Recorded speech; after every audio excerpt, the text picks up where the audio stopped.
नमस्कार, आपण पाहत आहात क्रांती की आवाज, जे बहुजन समाजाच्या सामाजिक, राजकीय, शैक्षणिक जे विषय आहेत, ज्या समस्या आहे यावर बोलत असतं, त्याच्यावर भाष्य करत असतं आणि ज्या बहुजन समाजामध्ये लोक काम करतात त्या लोकांना घेऊन हे बहुजनांचं आंदोलन कसं चालत आहे याविषयी आपण खास करून या ठिकाणी चर्चा करत असतो. आज बुटिबोरीमधील शरद ठाकरे हे जे भाऊ आहेत ते म्हणजे बिनधास्त व्यक्तिमत्व आहे आणि दिलदारही व्यक्तिमत्व आहे. आज आपण त्यांच्याशी चर्चा ज्या करणार आहोत ते ओबीसीच्या मुद्द्यावरून करणार आहोत, कारण ते ओबीसी महासंघ या सामाजिक प्लॅटफॉर्म मध्ये पण काम करतात, तसं ते राजनीतिक प्लॅटफॉर्म मध्ये पण काम करतात. पण आपण जास्तीत जास्त ओबीसी या मुद्द्यावरनं चर्चा करणार आहोत, कारण आता जे वादळ पूर्ण भारतामध्ये ओबीसीच्या माध्यमातून आणि त्यांच्या संख्येच्या अनुपात जे आपल्याला अधिकार मिळत नाही त्याच्यावर जास्त फोकस आहे. तर खूप खूप स्वागत आहे शरद भाऊ तुमचं आमच्या या युट्यूब चॅनल. धन्यवाद.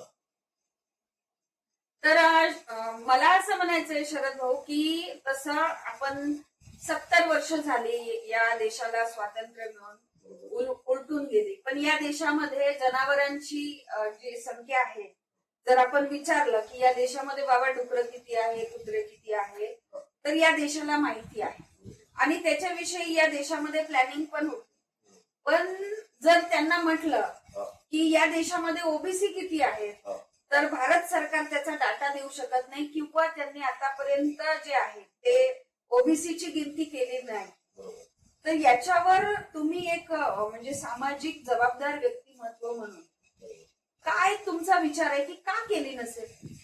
ओबीसी जनगणना झाली नाही, त्यामध्ये मला खूप असं वाईट वाटते की स्वातंत्र्य होऊन आपल्या भारताला स्वातंत्र्य मिळून एवढे वर्ष होऊन सुद्धा आपल्या ओबीसी जनगणना झाली नाही. लाजिरवाणी गोष्ट वाटते मला. आज जनावरांची, पक्ष्यांची, साधं काही आपण विकत घेतलं त्याची गिनती होऊ शकते, आणि आपल्या ओबीसी जनगणना का बरोबर? तर याबद्दल सरकारने ओबीसी जनगणना करण्यासाठी ठोस पावलं उचलायला पाहिजे आणि ओबीसी जनगणना करायला पाहिजे. जर ओबीसी जनगणना झाली नाही तर कोणाला न्याय हा मिळणार नाही.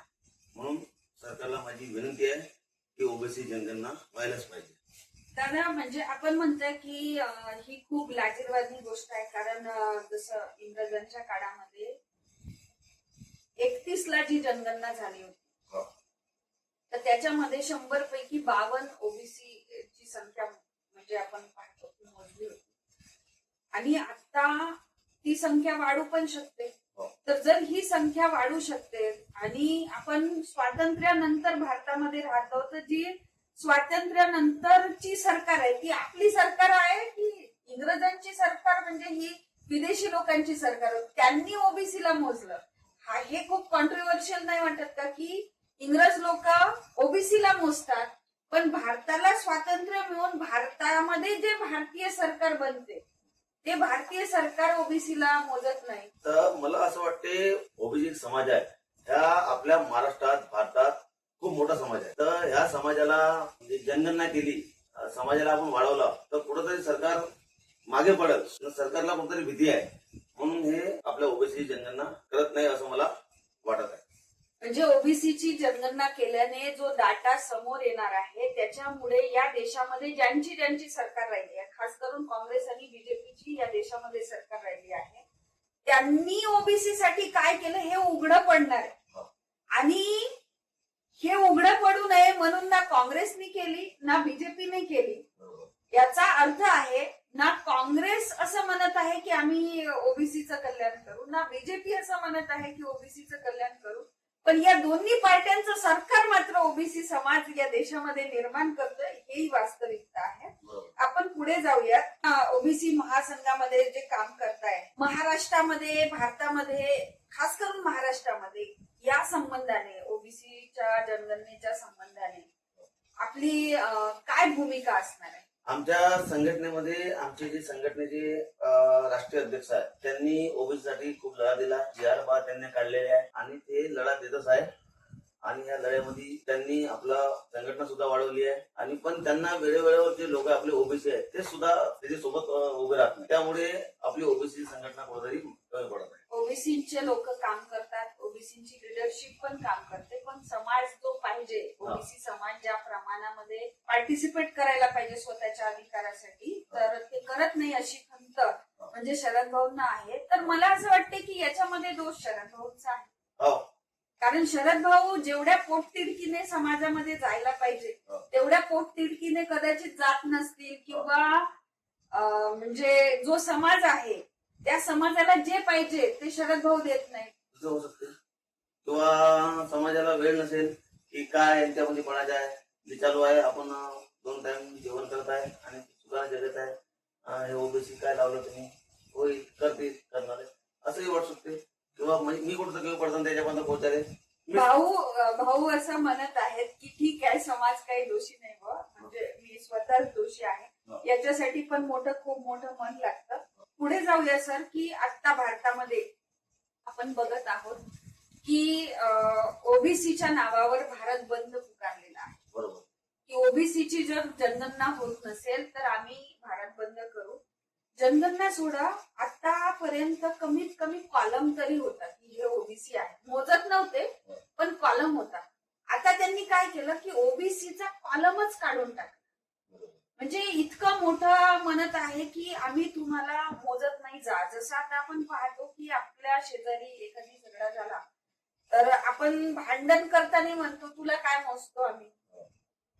तर एवढ्यानंतरही म्हणजे आपण म्हणत आहे की ओबीसीची गिनती झाली पाहिजे, याच्यासाठी बराच संघर्ष झाला भारतामध्ये.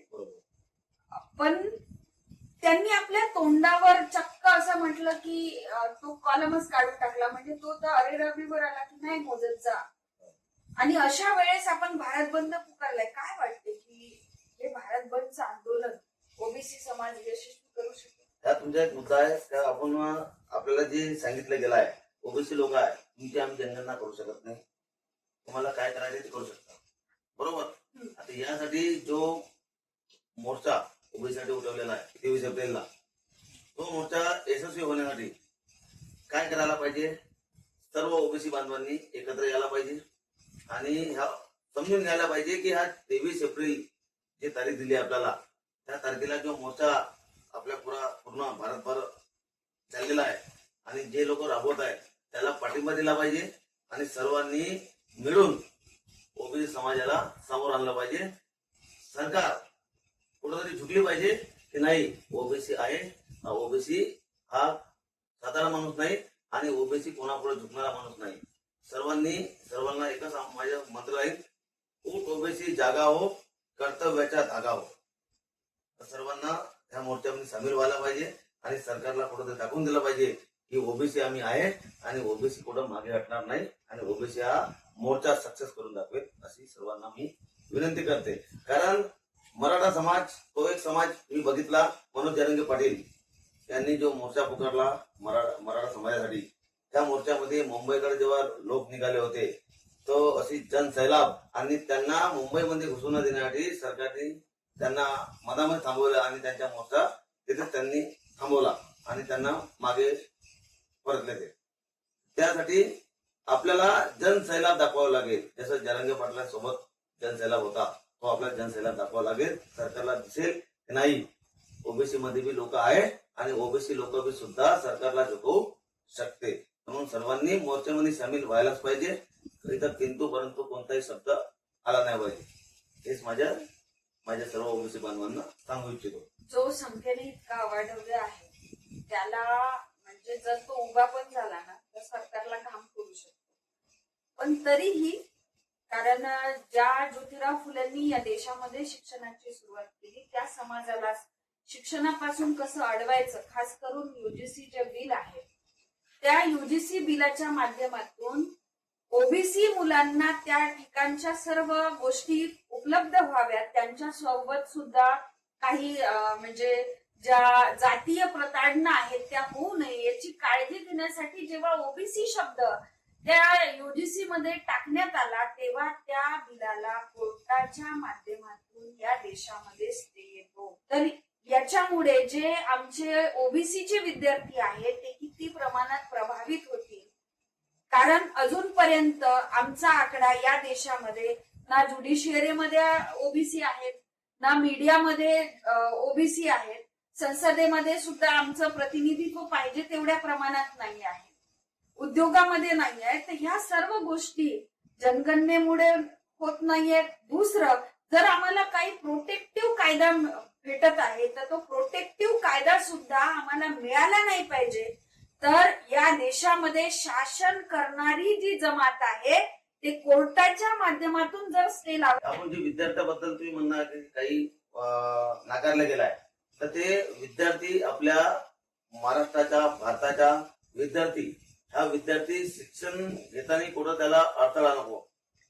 सरकारने विद्यार्थ्याकडे गंभीरतेने लक्ष दिलं पाहिजे की विद्यार्थ्याला कुठंतरी आरक्षणामध्ये किंवा कुठं शिक्षणामध्ये अडथळे अगर येत असतील तर ते अडथळे निर्माण करू नये आणि विद्यार्थ्याला शिक्षणामध्ये चांगलं उच्च शिक्षण दिलं पाहिजे, हीच माझी सरकारला विनंती राहील.